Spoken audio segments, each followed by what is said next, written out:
You radio صدائے حریت جموں کشمیر ہے Tariq Mahmood کڑوں update سنو مقبوضہ کشمیر ور بھارت کا غاسمانہ قبضہ کا خاتمہ کی توانا اور مضبوط آواز ہمیشہ واسطے خاموش ہو گئی۔ سید علی گیلانی نے کل رات 10 بجے آخری سا لیو۔ ان کی موت کی خبر پورا مقبوضہ ریاست جموں کشمیر میں جنگل کی آگ نالوں پھیل گئی۔ لوگ بالخصوص نوجوان کاراں تو باہر نکل آیا، مسجداں کا لاؤڈ سپیکراں تو لوکاں نہ کاراں تو باہر نکل بھارت کے خلاف اور آزادی کا حق میں نعرہ لایا گیا۔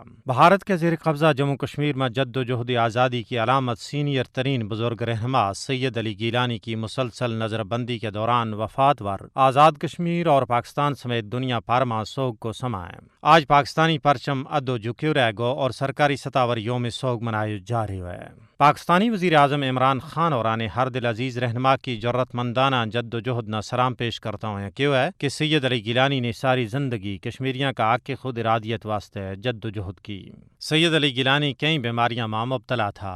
انہوں نے پچھلا ایک دہائی تو مسلسل نظر بند رکھے گئے تھو۔ سنگین بیماریاں میں مبتلا ہونے کے باوجود سخت ترین نظر بندی میں رکھن ور مودی حکومت سید علی گیلانی کی موت کی براہ راست ذمہ دار ہے۔ کل جماعتی حریت کانفرنس نے کشمیری عوام تو پرزور اپیل کی ہے کہ وہ اپنا گھراں تو باہر نکلیں اور مودی حکومت کا مظالم کے خلاف بڑا پیمانہ ور احتجاج کریں۔ حریت کانفرنس نے لوکاں تو کہا ہے کہ وہ مقبوضہ علاقہ کا کونا کونا میں شہید رہنما کی غائبانہ نماز جنازہ ادا کریں۔ اگرچہ سید علی گیلانی اور ان کا اہل خانہ چاہتے تھا کہ ان کی تدفین سری نگر کا مزار شہداء میں کی جائے، لیکن بھارتی قابض انتظامیہ نے جنازہ میں بڑی تعداد میں لوگوں کی شرکت کا خوف نال انہوں نے اس کی اجازت نہیں دیتی۔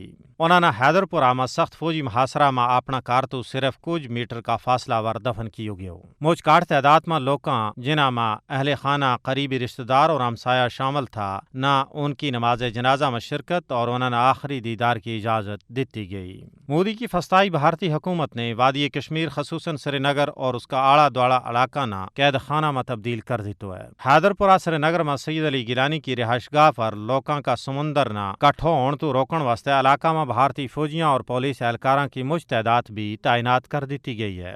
مبصرین کو کہنا ہے کہ اگر بھارت نے بندوق کی نوک ور لوگوں نہ کارا میں محصور نہ کیو اور انہوں نے سید علی گیلانی کا جنازہ میں شرکت کی اجازت دیتی تو یہ جموں کشمیر کی تاریخ کو سب تو بڑو جنازہ ہوئے گو۔ سید علی گیلانی 7 دہائیاں تک انتھک جد و جہد کرتا رہا، جس کی پاداش میں انہوں نے کاٹ تو کاٹ 20 سالاں تک بھارت اور مقبوضہ کشمیر کی جیلوں میں قید رکھے گئے، جس پر انہوں نے ضمیر کو قیدی بھی قرار دیتو گئے۔